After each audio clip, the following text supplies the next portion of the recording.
Wish you could become a morning person? You know the type, up before the sun, early morning runs, first one to the office with donuts and a smile. How do they do it? Easy. With the new Galaxy Watch 8, sleep tracking and personalized insights from Samsung Health help you improve so you can wake up to a whole new you. One who, dare I say it, skips the snooze? It's possible. Train your sleep with Galaxy Watch 8. Learn more at Samsung.com. Requires compatible Samsung Galaxy phone, Samsung Health app, and Samsung account. ABC Wednesdays. Shifting Gears is back. He has arisen. Tim Allen and Kat Dennings return in television's #1 new comedy. What? With a star-studded premiere including Jenna Elfman, Nancy Travis, and... Hey, buddy! A big home improvement reunion. Welcome. Oh, boy. That guy's a tool. Shifting Gears. New Wednesdays, 8, 7 Central on ABC. And stream on Hulu. My name is Amy. I'm a sociologist and I have a Ph.D. and I like to think I'm reasonably smart, and I believe that wealth is distributed in all the wrong ways in my home country of the US of A. I'm a raging feminist and damn proud of it. I believe the propagation of MAGA beliefs is mostly the result of widespread inequality, abuse of power, corporate monopolization, and crippling fear. And, wait for it, I love Bravo. The network where wealth is flaunted in all the dumbest ways. The network whose roster of stars includes dingdongs who will charter 4 private planes to Puerto Rico to deliver $50 gift cards to the people as long as they can catch it on camera. This is a crisis after all. My name is Amy and I love Bravo. There, I said it. Bravo, bravo, fucking bravo. This has been true for as many years as I have been ashamed to admit that it's true. A couple of decades at least, give or take a few years. It dawned on me while self-loathing in the middle of a recent Real Housewives of Beverly Hills binge that there really is no reason for the shame. Whether these housewives are real or not, I'm getting something very real from the dose of reality that they're serving. As I learn about them, I'm reflecting on myself. As I check them, I check myself. Take Kyle Richards, for example. There is so much to learn about sisters and friendship, offspring and boundaries, openness and honesty, and, most importantly, whether and how much these pairings do or do not exist authentically in one's life. It hit me like a ton of bricks while watching Kyle fidget and flail in recent seasons. She is completely oblivious to her own self. She's never met her authentic self.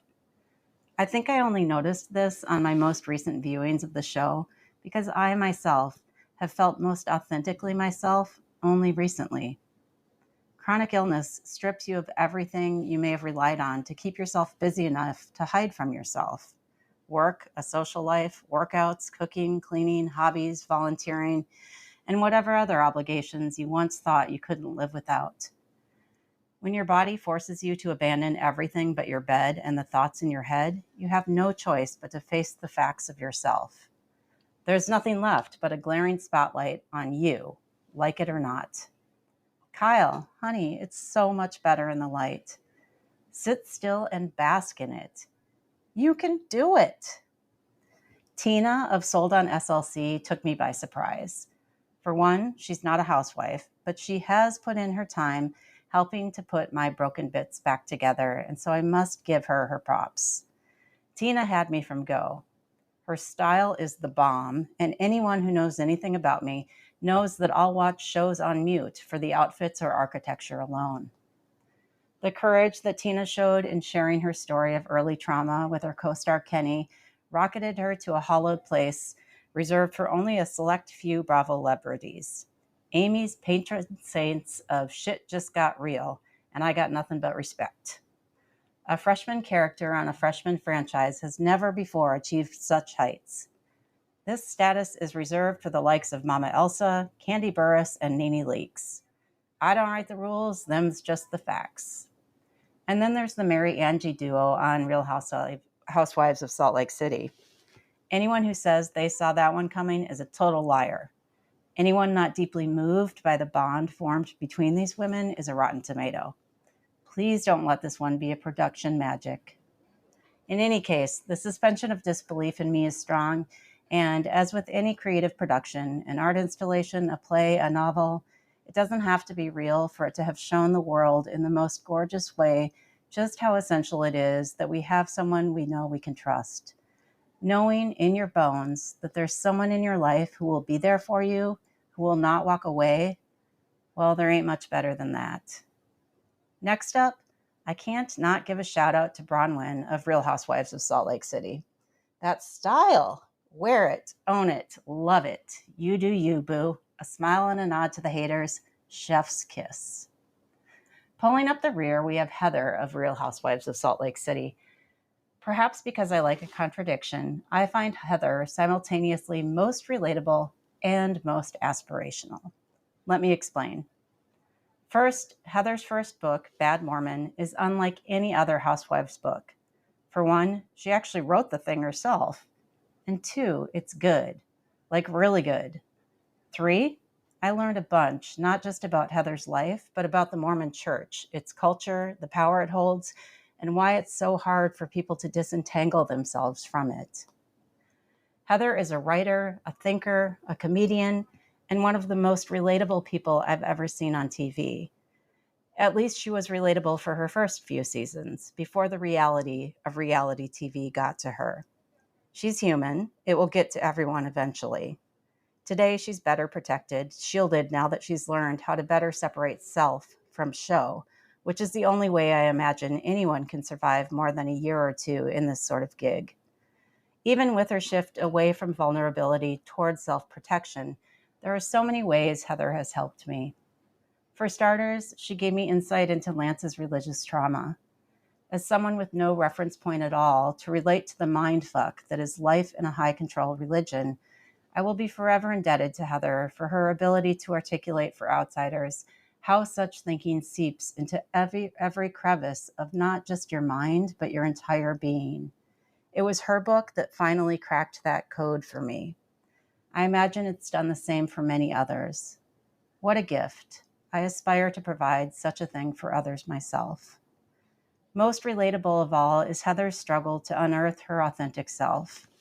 Most inspiring and aspirational is her resolve to be seen as such. Yet how can she be seen as the thing that she herself hasn't yet discovered? I don't have the answer for you, but it is this question that keeps me watching. Because that's relatable with a capital R. And that's an open and honest housewife. In part because she can't help but be. She lacks Kyle's training, but I'm here for them both and all the rest.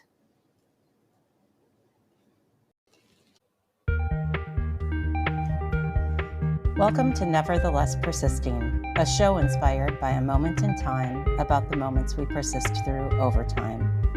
I'm Dr. Amy Blackstone. In 2020, I boarded a plane. I caught a virus. It changed everything. Having sociology to make sense of it all kept me sane. I'm a public sociologist, and I'm sharing a lens that could change everything for us all. In this podcast, I'm joined by my husband, Lance. We're a couple of sick and tired child-free Gen Xers who lament the idiocracy that surrounds us, propose solutions we expect will go ignored, and take a moment to check in and take stock. Good afternoon, Lance. Good afternoon, Amy. So my dirty little secret is out. Bravo, bravo, fucking bravo. I love the Housewives. Yep, it is. It's out there. It's out there now. It's out there. If you're hearing this, there's no pulling it back. I can't take it back. It's already out there. So when Harry Met Sally reference. Yeah, I know. It's inevitable. Yes, and I feel free. Okay. Well, I'm happy for you. Thanks. In that. Thank you. Uh-huh. I fucking love that show and all of its many iterations. Yes, you do. And I continue to not fully understand, but I guess that's what we're here to talk about. That is what we're here to talk about. And before you give me too much shit about my reality TV watching, I will note that you and I have enjoyed a reality TV show or two together. Biggest Loser, anyone? Yeah, but not the same. What have you done today to make you feel proud? I am not going to stipulate that those types of reality shows are the same as these types of reality shows. There's learnings to be had from all of the above. No? Oh, is that that's the benchmark? It's a benchmark. Okay. Yeah. Not the same.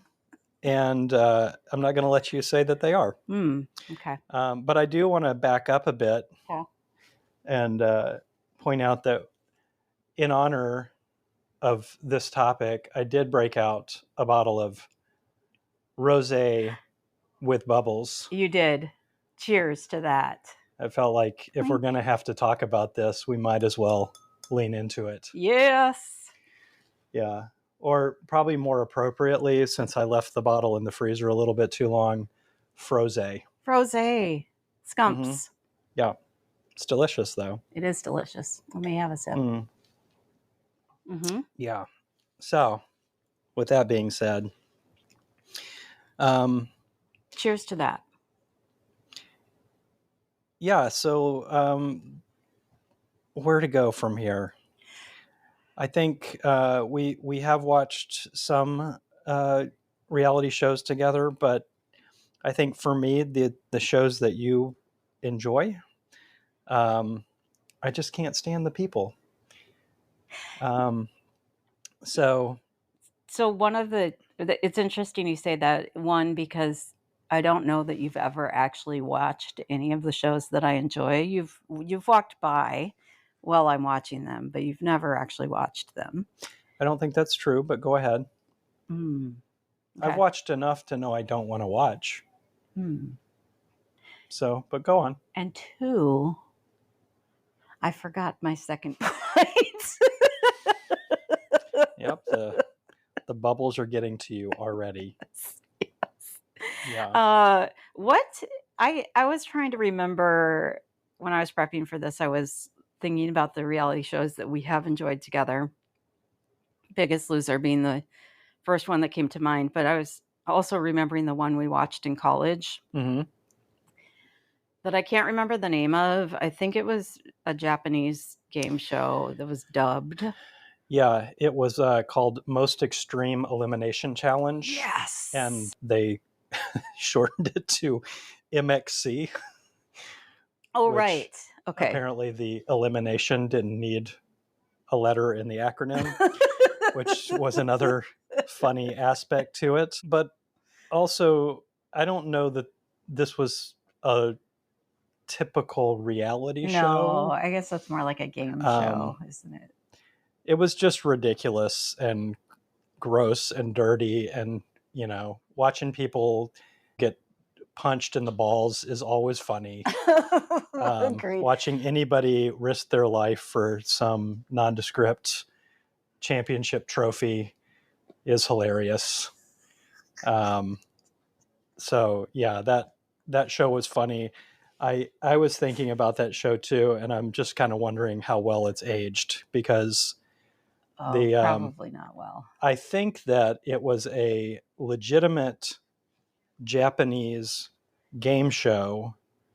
I mean, legitimate as far as it went. It was designed to be funny. But then on top of that, so you had these two presenters who were dressed as like shoguns, Japanese shoguns, but then they dubbed over it and they gave them, like, I think one of their names was Kenny Blankenship. And then one of the guys was Guy Ledouche. Oh, that's right. And so anyway, so they dubbed and gave people funny names. Yeah. The teams had funny, the Atlantic Cosmetologist Association versus the former Marine Navy SEALs. And of course, none of that was true. And then the whole game show was set up in like the nastiest possible conditions. So like they were running or diving into swamps, and it was just, things were falling off of the scenery was falling apart all the time. Right. It just looked like something put together in somebody's backyard. So anyway, it was funny. Not a Real Housewives sort of situation. Yeah, that's more competition Yes. show than reality show. Correct. I'll give you that. And what I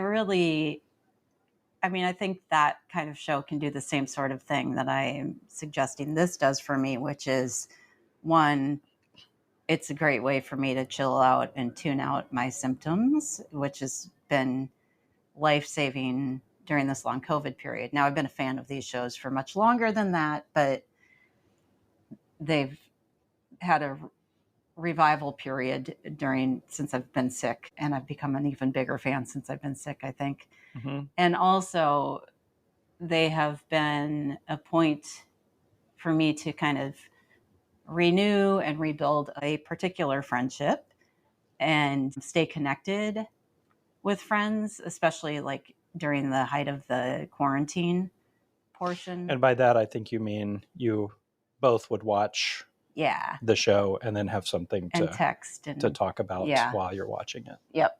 That sort of thing. Talk about the not the characters, they're real people. Talk about the people in the They're shows characters. as if they're our friends, gossip about them, judge their choices or support them, whatever.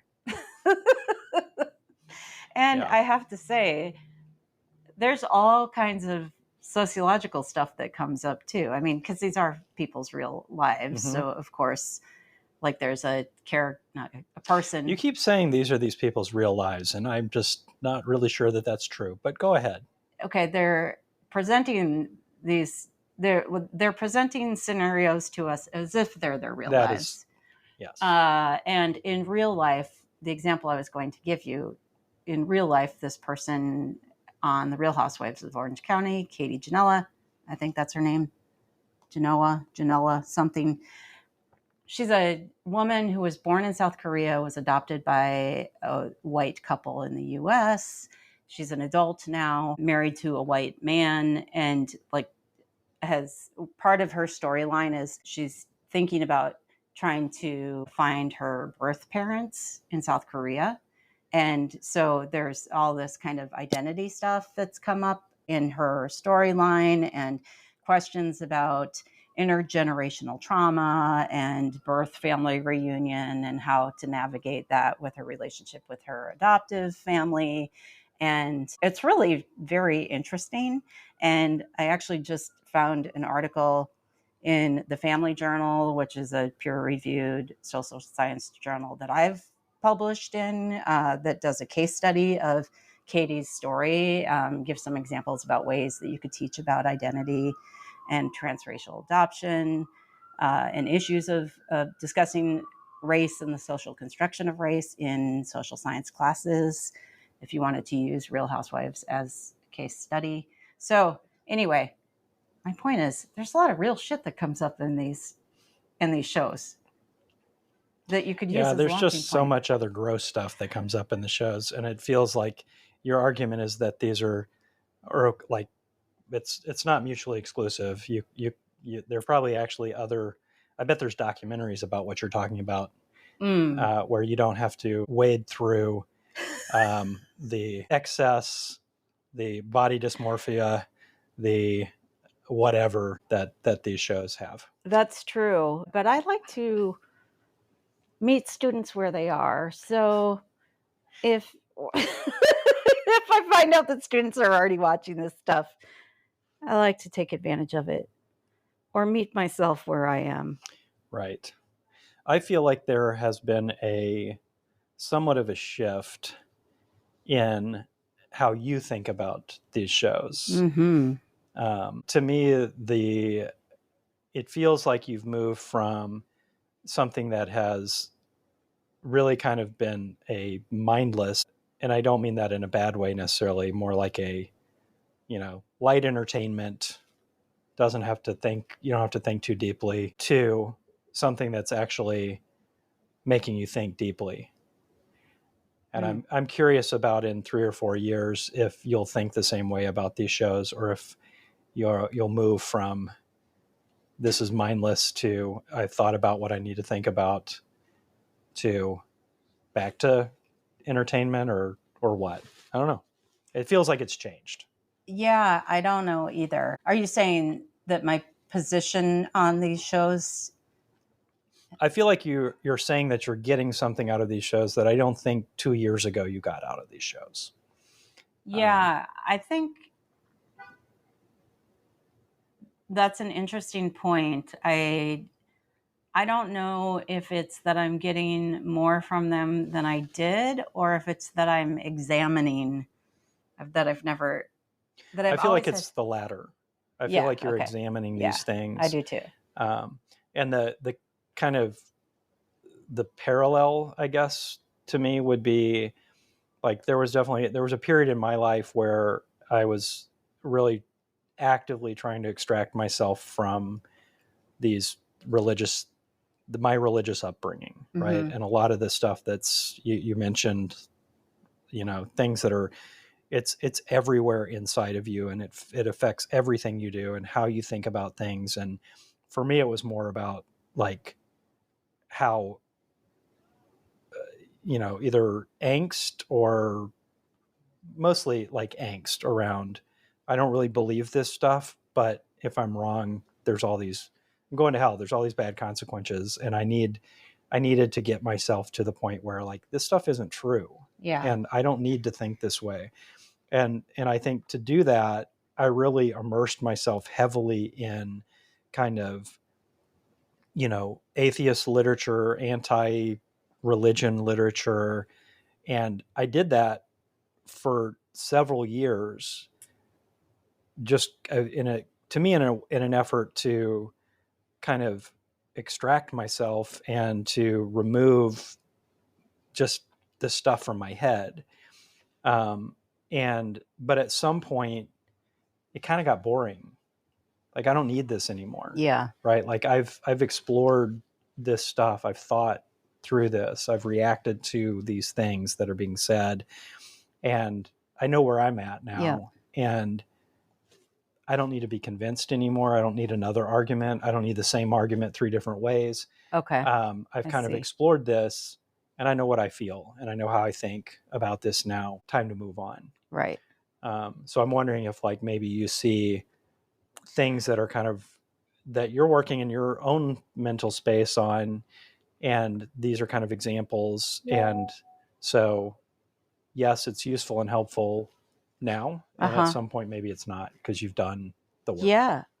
I totally think you might be onto something because one of the points that I make in the piece that I just read is that like I see watching these characters, like I reflect on myself as I criticize them, and I Right. see like that first character I mentioned, Kyle, all she's doing in the 15 years that I've been watching her is running away from herself and busying herself with a bunch of shit so she doesn't have to face herself. Mm-hmm.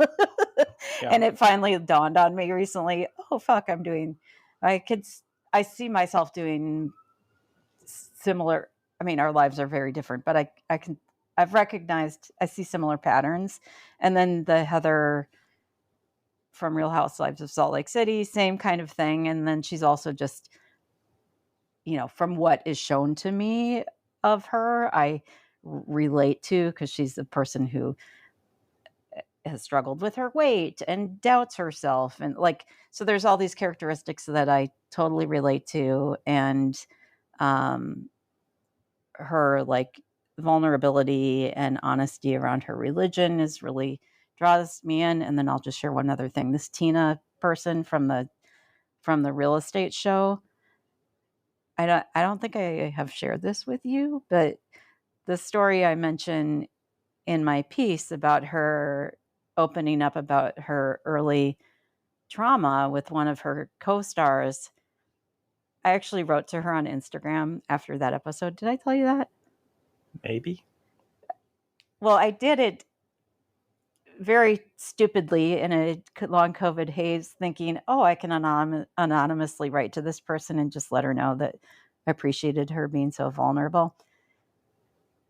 And I didn't sign my name. I just signed my like a fan, and I thanked her for being so vulnerable. not realizing when you write from your own Instagram account. That's my girl. It's, even if you don't sign your name. Anonymous. Yeah. Anywho, Huh. I remembered that I had done that when I was prepping for this piece. So I wrote to her and then like probably 2 weeks later, she wrote back, but I was like, oh, fuck. That's when I realized, oh my God, it wasn't anonymous, but I never read it. And this was like over a year ago. And then I remembered when I was prepping for this episode when we were in Italy that I had done that. So I opened her message finally a year later, and it was very nice. Huh. Okay. Anywho, So I had a lovely exchange with Tina. I'm very confused why you would not. The whole thing doesn't make sense to me, but great. She's a real person. I'm glad you had a good interaction with Tina. I did. Of course, she had a bad interaction because she wrote back to you and you ignored her for a year. I know. How inspiring. You're my hero. Don't talk I wanted to to be the anonymous kind fan.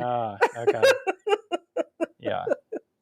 Anywho, I think you might be onto something. I'll probably move on to something else eventually. But for now, I'm finding this stuff both highly entertaining and really useful. Yeah. So you're talking about all the stuff that these types of shows can raise as issues that can be taken seriously and talked about and unpacked, and we can learn from. But what jumps into my, like I said, to me, there's just so much that's not good about these shows. This kind of pursuit of, it's all about being rich, and it's all about being famous, and it's all about looking a certain way, and it's all about having the right clothes, and it's all about this kind of, for a lot of them, a pretense of this life that is supposedly aspirational, which to me is also gross. But I also to me, I compare it to,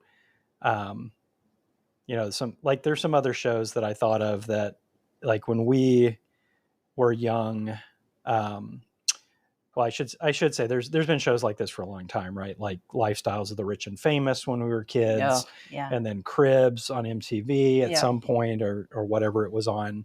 And they're kind of just shows about excess, and this just kind of feels like a continuation of that model.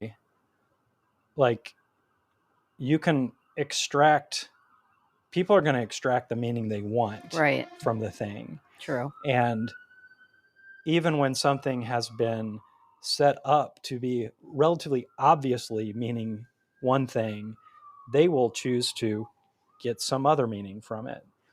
And in the case of the types of shows we're talking about, like Real Housewives, those are they're not set up for people to get good meaning from it. They're set up to be aspirational of all these things that are being presented. Consumption. Yes. Yeah. And to me, the exception is going to be somebody looking at this and being introspective. Right.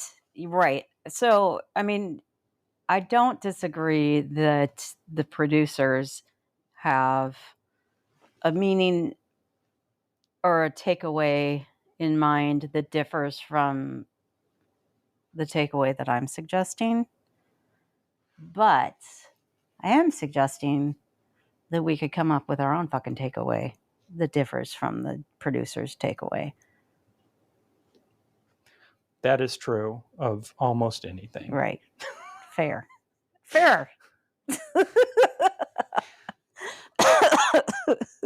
You all right there?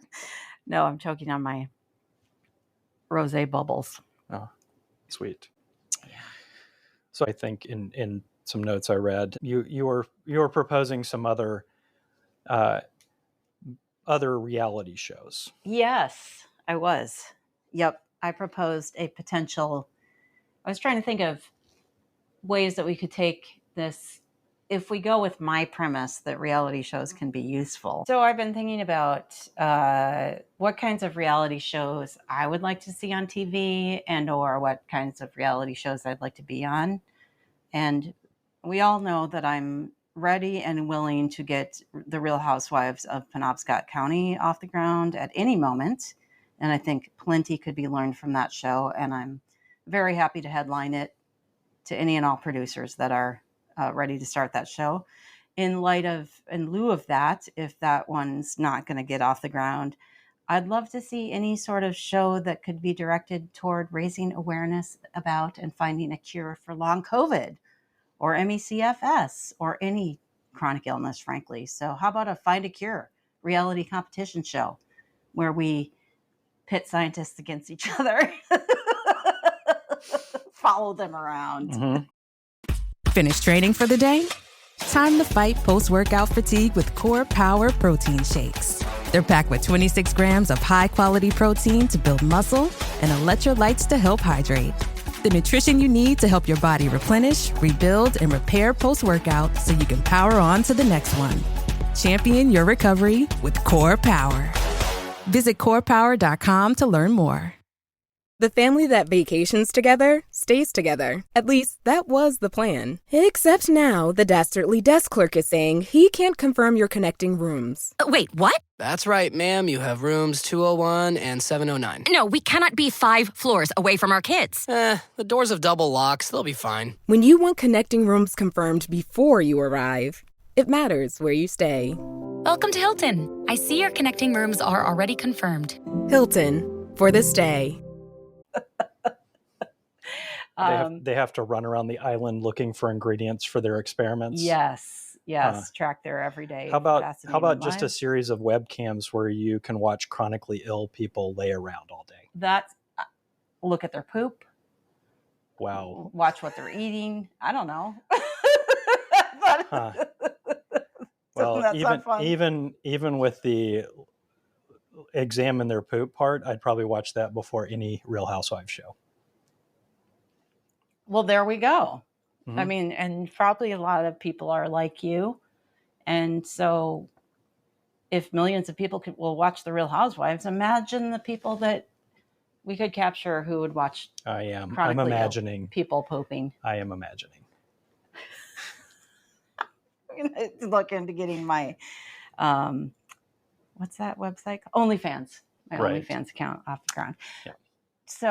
So Find a Cure reality competition show. I think there's all kinds of ways we could do that. I also thought of, this is not a reality show, but like a drama focused show centered around long COVID or any kind of chronic illness, I think could go a long way toward raising awareness. I can't think of any drama. Can you think of any like TV show that's centered around someone with any sort of chronic illness? I swear to God, I watched something not too long ago that had one person who had, oh yeah. So it was a documentary about Richard II. This documentary is about a woman who found his body essentially in a parking lot in London. Mm-hmm. So it was on the location, I think, of an old abbey or something like that. This woman apparently was, I think this is true, like she had lost her job due to a chronic illness. And so like this is what she kind of turned to after losing her job. And so anyway, this was, to your question, long story, that was the only show that I've ever seen where that kind of was like a major or even a semi-major plot point. Okay. And that was a one and done documentary. It wasn't a so series. Actually, I shouldn't say this is a documentary. There is a documentary, but this was also like a dramatization okay. of this. Okay. So, yes. Interesting. That was a very long answer to your question. It was. But I had to like resurrect my memory of it. Okay. But yeah, I think I remember it being kind of like, I think she had, like they actually said like she had MECFS or something like that in the program. Oh, that's... but whatever it was obvious that she had she lost her job. Her employer got fed up with having to deal with her because of her illness. So anyway. Poor employer. That's my N of one. Okay. Yeah. Yeah, I couldn't think of any. And I'm on the board of the Population Media Center, which is an international organization that does all kinds of media, radio, podcasts, television shows, movies around the world focused on reproductive justice issues. And they have had quite a lot of success. They've done a Netflix show and a bunch of other dramas on the radio and on television, again, around the world, to raise awareness about reproductive rights and reproductive justice. And I could see a similar sort of nonprofit doing same kinds of stuff focused on chronic illness. Okay. Somebody do that. I'm too tired. Plus, it's not my area. But it's a good idea. And that's the good idea. You're selling it. That I have hard. to end on. You got anything else? I don't. Okay. Let's call it. All right. Cheers. Bye. Bye. Thank you for persisting with us through this episode of Nevertheless Persisting. We drop new episodes on Wednesdays, long COVID willing, and you'll find us most places you can find podcasts. You can listen to our episodes ad-free on Patreon for just $5 a month. And you can also support us by sharing the podcast with a friend and leaving a 5-star review wherever you listen. Thank you so much for your support. It truly means the world. Until next week, keep on persisting.